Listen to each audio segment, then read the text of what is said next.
You ask Tiger to solve. This deals with linear equations with one unknown. The final result is x equals -9. Let's solve it step by step. Group all constants on the right side of the equation. Subtract 4 from both sides. Simplify the arithmetic.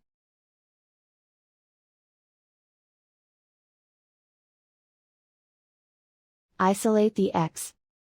Multiply both sides by inverse fraction 3/2.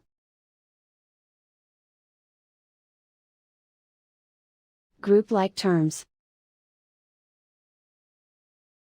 Multiply the coefficients.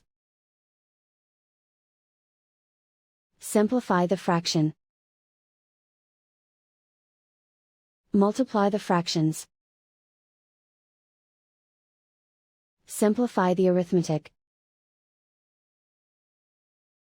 And so the final result is x equals -9.